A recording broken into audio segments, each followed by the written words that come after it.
Godfrey Arnold Burchnall died on the 4th of December 2022, leaving behind a derelict house in Boston. Godfrey was born in 1943 in Lincolnshire.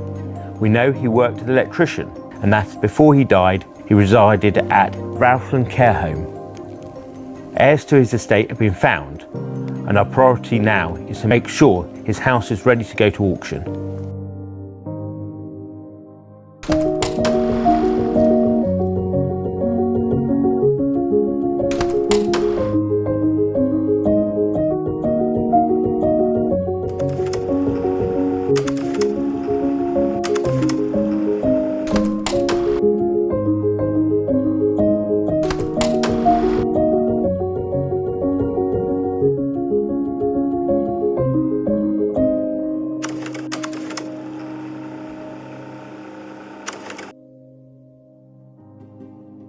This, like many of the cases we get involved with, starts with a very sad story of Godfrey living alone in this near derelict house for over 25 years, and the condition gets so bad he's moved into sheltered accommodation before dying in a nursing home.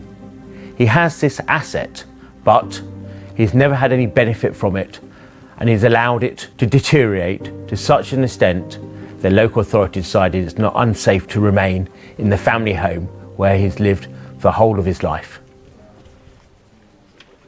This case came into our office from a telephone call from one of the local neighbours who wanted to know if we could help deal with this derelict property at the end of their road. When those phone calls come into the office, they're allocated to one of our case managers, and then we make lots of inquiries locally, on the phone, through the records we get access to, and we start looking for family. The estate of Godfrey Arnold Burchnall was referred to us by a neighbour who became concerned about the state of Godfrey's property. The information that they provided us with was his last known address, which was Rowthland's care home, also his date of death and date of birth. From that information we had to track down his next of kin. We found Godfrey was born in Boston, Lincolnshire in 1943 in the March quarter, which gave us a match-up of Burchnall to Royal. And then basically your next step after that is to see if he's got any other next of kin or where his parents were married. In this case we looked for his parents' marriage first, which was in 1937, and then we did an issue search which basically only results with Godfrey being the only child of that marriage.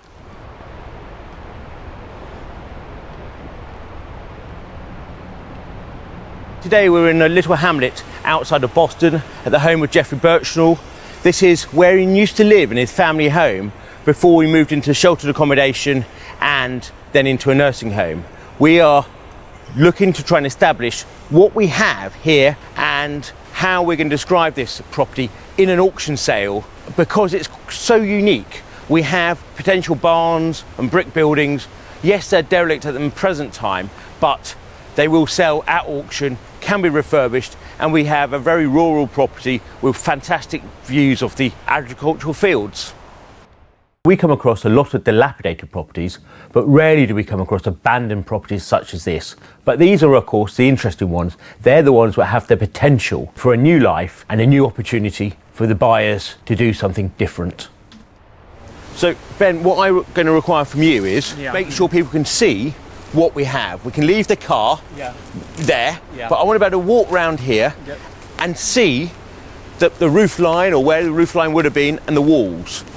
Trees can stay, but that green growth, I want it down on the floor so we can actually see what we have. So what we can see here is the upstairs floorboards are collapsed, and we have, in effect, sheets or so coming through the ceiling. And so will we just leave that, or fix it up, or just patchy repair it? I'm yet to make a decision on what we're going to do. Right. At the moment, I'm thinking it's too dangerous to work in here. Right. We're not going to get Ben to do any work inside. The risks are just too high of moving stuff around. I can't see any personal belongings. The only way we're clearing this, refurbishing this, is with a scaffold and from the outside.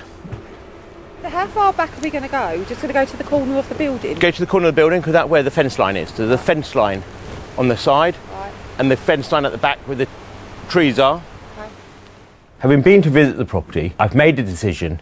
We won't be asking Ben from Yorkshire Clearance to clear the inside of the property because I consider it too dangerous to do so.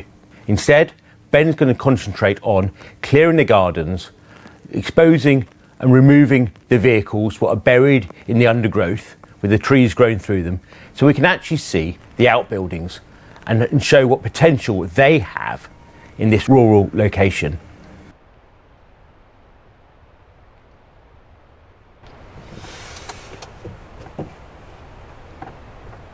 We've completed our works. We've cleared the front garden, the cars, the caravan that was here, and there was some other rubbish. We've cut it all down. We've made the house safe so viewers can get into view for the auction, which is happening soon. We took 2 vans of waste, I think over two days, so not a difficult one for us. A lot of gardening really. The vehicles out front made it look untidy, and lots of shrubs, lots of bushes, gardens, little trees. Here we've obviously got the outbuildings that you couldn't really see before because they were all bushes and trees. It's not perfect now, but at least the buyers that come for the auction, at least they can see what outbuildings are included in the sale. There wasn't anything too difficult. The access was the first problem we had. We had to get a bigger machine to get through the gate because there was a huge lock on there. But other than that, minimal really. Downstairs, our instruction was just to clear the hallway because the rooms, the tiles are missing off the roof, so the water's been coming in, which has made all the floorboards very unsafe. So our instruction wasn't to clear the rooms, but we've put these up so people can come and have a look around without actually going into the rooms. There's too much to do to get this back to a good state. Personally, I feel it's in the wrong spot on the size of the land as well. The house is very much at the front looking onto the road. It's got huge area behind it. It should either be set further back or in the middle to have a nice front and back and side gardens, would be my view. I've seen the auction estimate and I think it seems incredible good value for the land. If you could get it back to being a 3-bed house, it would be phenomenal value. I'm really pleased that Ben and his team have been able to clear the gardens, and we have now an open canvas so we can see the full extent of the outbuildings and the potential this site has. Fraser & Fraser have been clients of this company for at least a decade now. They're brilliant clients insofar as they give me incredible auction lots every single cycle. They're very typically unmodernised, classic probate stock. I'm Andrew Binstock from Auction House London. I'm the co-founder of the company and I'm the main auctioneer here. Day to day, I'm basically running the office with all my other staff. And then obviously on auction day, I stand up and I shout all the numbers out and do all the auctioneering. So my voice gets a little hoarse on auction day, but we've got 360 lots to get through, so there's a lot of shouting to do. The house that we're offering today is an amazing auction lot. It's a completely unmodernised building in a fairly rural location up in Boston and Lincolnshire. Loads of potential for the buyer to add value to it and put their own stamp on it and completely transform it. Next up is Burchnall on Hopdale Bank. What a great address in Boston, up in Lincolnshire. It's a substantial vacant detached building situated on a large plot of land. There's approximately 0.6 acres. We've got additional outbuildings, potential for redevelopment obviously. You can see this in the picture, subject to obtaining all relevant consent. Start me off please, the guide on this is £125,000, no addendum, start me there, who's at 125? Or Burchnall, who's at £125,000? 125 is bid, thank you, can I say 135? Who's at 135? Probate lot, who's at £135,000? What do they want to say? Do you want to do 2, 127? I'll take 127 on the internet, on the phone, don't mind where. Who's at 127 now? 127 is bid, thank you. 129. 129 is there. 131. 131 I have. 133. 133 anyway. I've got for the first time at 131. Second time at £131,000. I can't let it go at 131. I'm going to have to do that one afterwards. Unfortunately, the property failed to sell at auction, but we have received a post-auction offer, which we've been happy to accept. Olivia, we've just received the TR1 and statement of truth from the administrating solicitors. This is a property that sold at auction. Andrew's signed it already, and I've witnessed it for him. If you could possibly just scan this through and then send the usual letter to the administrating solicitors and enclose the original documents. Brilliant, thank you. Now that the property has completed its sale, it's going to be lovely to see what the new purchasers can do with the property, and we hope that they make it a lovely home.